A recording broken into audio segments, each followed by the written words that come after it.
Exerce-toi. Exerce-toi à la piété.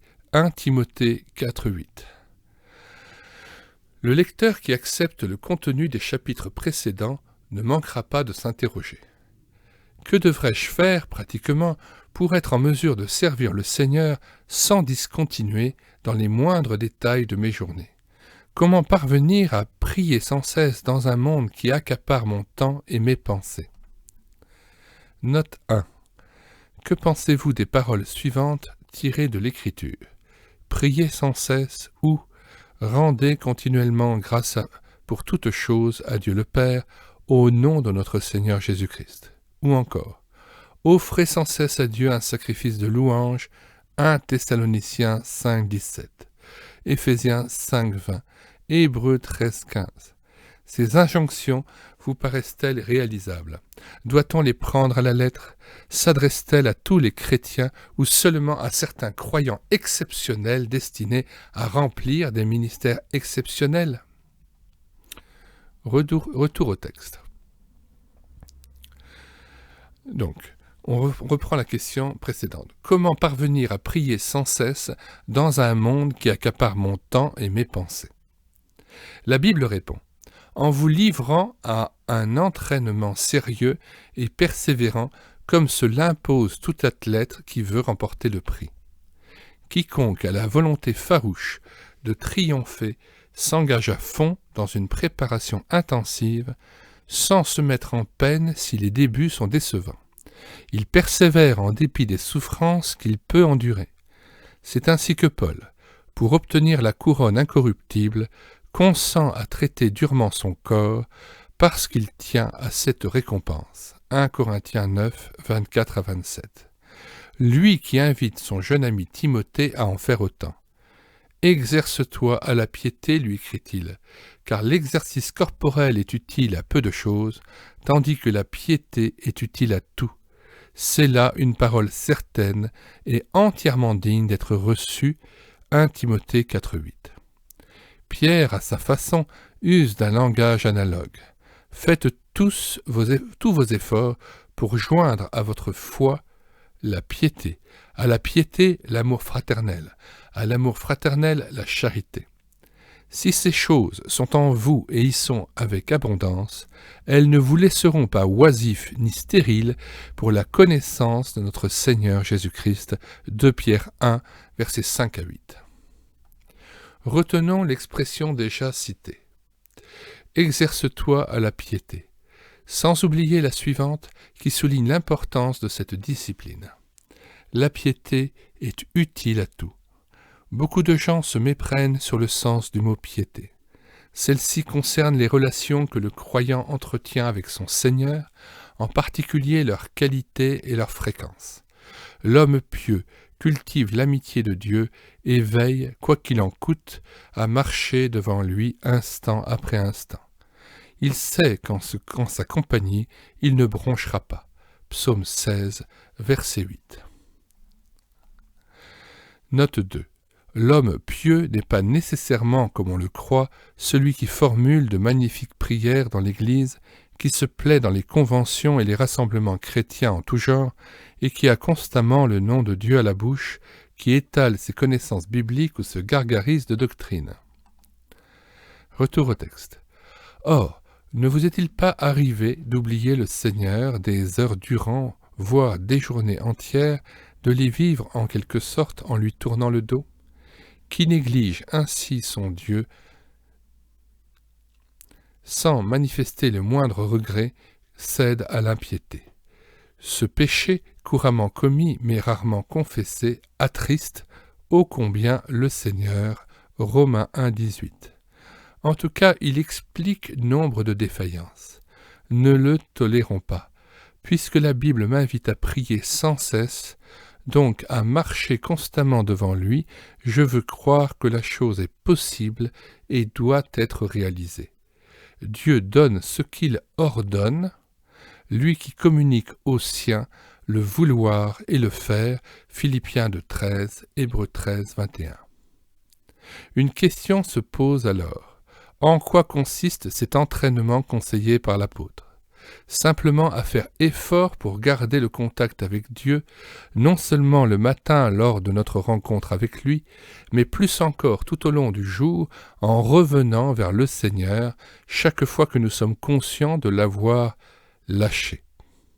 L'esprit de l'homme étant porté à vagabonder loin de lui. Ainsi nous employons-nous à créer l'habitude de nous tenir constamment en sa présence pour l'adorer et le servir auprès des autres. C'est ce que faisaient les hommes pieux de la Bible qui s'efforçaient de demeurer en lui. Pourquoi David tournait-il constamment les yeux vers l'Éternel, psaume 25, verset 15 ? N'était-ce pas pour maîtriser ses pensées qui, à tout instant, se détournaient de Dieu ? Le psalmiste avait la volonté bien arrêtée de rester en communion avec lui, puisqu'il ajoutait « J'ai constamment l'Éternel sous mes yeux » psaume 16, verset 8. « Dès le réveil, je me rassasirai de ton image » psaume 17, verset 15. « Lorsque je pense à toi sur ma couche, je médite sur toi les veilles de la nuit » psaume 63, verset 7. Chacun sait qu'une habitude ne se crée pas en quelques heures. Les parents qui ont le souci d'éduquer leurs enfants le savent fort bien. Ils doivent insister et revenir à la charge pour que leur progéniture parvienne à dire bonjour ou merci spontanément et sans y être invité. Que Dieu crée en nous la soif d'une communion ininterrompue avec lui pour lui plaire. Vivre dans une atmosphère de louange et de reconnaissance même au sein de nos activités, considérer les choses comme à travers l'œil de Dieu, lui obéir et l'honorer, devrait être notre plus grand désir. Et puisque, dit-on, la volonté est maîtresse de nos facultés, ayons nous aussi la volonté de ramener nos pensées constamment vers le Seigneur en lui demandant d'occuper notre esprit pour qu'il soit le centre de nos préoccupations. N'était-ce pas le vœu de l'apôtre pour son jeune collaborateur « Que le Seigneur soit avec ton esprit » 2 Timothée 4, 22. Obéissons à l'ordre divin. Cherchez continuellement sa face. 1 Chroniques 16, 11. Psaume 105, verset 4. Le verbe « chercher » montre ici qu'il faut s'accrocher pour réaliser l'impératif. Le premier soin du chrétien sera de maintenir son esprit en la présence du Seigneur, s'efforçant de donner à ses pensées l'habitude d'une orientation intérieure. Et dès qu'il les surprendra batifolant loin de sa face, il s'efforcera de les ramener à Dieu doucement et tranquillement. Kelly, la présence ineffable labor et fides. Il nous semble bon de citer ici les paroles d'un croyant qui vivait dans une communion constante avec son Dieu et se disait heureux lorsqu'il pouvait lever de terre une paille pour l'amour de Dieu. Bien des personnes inquiètes, mais touchées et attirées par son rayonnement, se rendaient librement vers lui pour lui ouvrir leur cœur et demander un conseil. Écoutons-le en nous souvenant néanmoins que, sans la grâce et l'action du Saint-Esprit, les efforts les plus louables restent toujours vains. Ayons foi non en nos efforts, mais en Dieu et en Dieu seul. Prenez, dit frère Laurent. Alors, frère Laurent, on va avoir une petite note 4 qui est importante ici, et que je vais lire. John Wesley a contribué au rayonnement de ce moine, 1609 à 1691, dans le monde anglophone. Il lisait ses entretiens à ses fidèles, ainsi qu'au cours de son voyage missionnaire de 1736 en Amérique. Il réédita même son petit ouvrage, 1750, et le mit au programme de son collège de Kingswood. Il le recommandait volontiers, selon C. de Mister. Retour au texte. « Prenez, dit le frère Laurent, prenez immédiatement une sainte et ferme résolution de ne jamais oublier Dieu. Il faut dès à présent se former l'habitude de se tenir constamment devant lui, de converser continuellement avec lui et de lui rapporter tout ce que l'on fait, cela par une simple attention et un regard d'amour continuellement fixé sur lui. Quand je surprends mon esprit errant loin de lui, sans trouble ni inquiétude, je ramène tranquillement mon esprit à Dieu en lui demandant de tenir mes pensées et de les remplir de lui. Être loin de lui m'est devenu insupportable. Élevons notre cœur vers lui dès le matin, pendant nos repas et quand nous sommes en conversation avec nos amis. Il n'est pas nécessaire d'être à l'église ou seul, dans notre chambre, pour être avec Dieu. Nous pouvons faire de notre cœur un sanctuaire dans lequel nous nous retirons pour nous entretenir avec lui dans la soumission, l'humilité et l'amour. Comment pouvons-nous le prier sans être devant lui souvent, sinon sans interruption, si ce n'est en créant la sainte habitude? Ne le laissez pas seul. Laisseriez-vous seul un ami qui vient vous visiter? Alors pourquoi Dieu devrait-il être négligé? Il faut agir très simplement avec Dieu et lui parler tout bonnement en lui demandant secours pour toute chose dès qu'elle se présente. Sachant que nous ne pouvons rien par nous-mêmes, disons-lui: « Seigneur, je ne pourrais accomplir cette chose difficile si tu ne m'en rends capable. » L'auteur de ces lignes était sensible à ses fautes. S'il s'apercevait qu'il avait passé un temps plus ou moins long sans penser au Seigneur, il ne s'en troublait pas. Après avoir avoué à Dieu sa misère, il revenait à lui avec d'autant plus de confiance qu'il se trouvait malheureux de l'avoir oublié. Mais il ne se décourageait pas pour autant. Il avouait ses fautes à Dieu sans chercher à se justifier ou s'excuser. Ensuite, apaisé, il adorait son Seigneur et s'efforçait de tout faire pour sa gloire. « Je me considère, disait-il, comme le plus misérable des hommes. Animé d'une vraie repentance, je lui confesse ma méchanceté, je demande son pardon, je m'abandonne entre ses mains pour qu'il puisse faire de moi ce qui lui plaît, en sachant toutefois que la repentance seule ne peut effacer un seul péché. Il faut en attendre la rémission seulement du sang de Jésus-Christ. Si la barque de notre âme est encore ballottée par les vents et les tempêtes, réveillons le Seigneur qui repose en elle, et il aura bien vite calmé les flots. Plus nous connaîtrons notre Seigneur, plus nous l'aimerons. Cherchons-le souvent, toujours par la foi. Il est au-dedans de nous. Ne les cherchons pas ailleurs. Consacrons-nous à lui de tout notre cœur, dès à présent, ôtons de nos cœurs tout ce qui n'est pas lui. Il veut les posséder lui seul. Demandons-lui cette faveur. Veillons à ce que notre esprit n'erre pas loin de lui en nulle occasion. Faisons de notre cœur un temple spirituel où, constamment, nous l'adorerons et veillerons sur nous-mêmes, afin de ne rien faire, dire ou penser qui puisse lui déplaire. Quand nos esprits sont occupés de Dieu, la souffrance même devient consolation. Tout est possible par sa grâce. Adorons le Seigneur continuellement. Vivons et mourons pour lui. C'est la glorieuse occupation du chrétien. Ne nous lassons pas de faire de petites choses pour l'amour de Dieu. Il ne regarde pas à la grandeur de l'œuvre que nous accomplissons, mais à l'amour qui l'inspire. Je répète, il ne regarde pas à la grandeur de l'œuvre que nous accomplissons, mais à l'amour qui l'inspire. Une âme est d'autant plus dépendante de la grâce qu'elle aspire à une plus haute perfection. Extrait de La présence de Dieu dans la vie de tous les jours, Labor et Fides, Genève.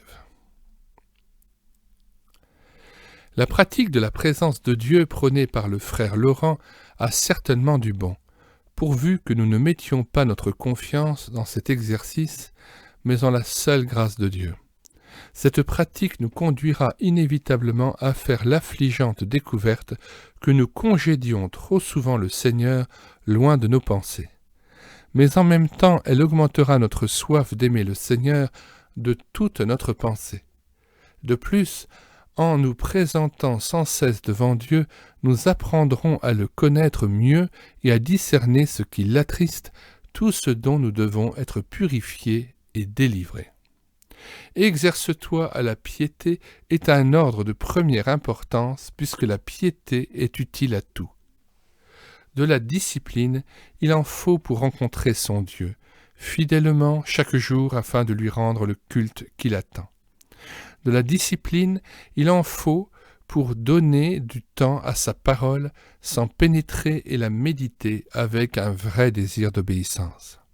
De la discipline, il en faut encore pour demeurer en lui, instant après instant, sachant toutefois que l'important est que lui demeure en nous. De la discipline, il en faut enfin pour le servir devant lui, auprès des autres. Commentant la parole de 1 Timothée 4, verset 7, Adèle Pélase donne les conseils suivants à ses jeunes lecteurs.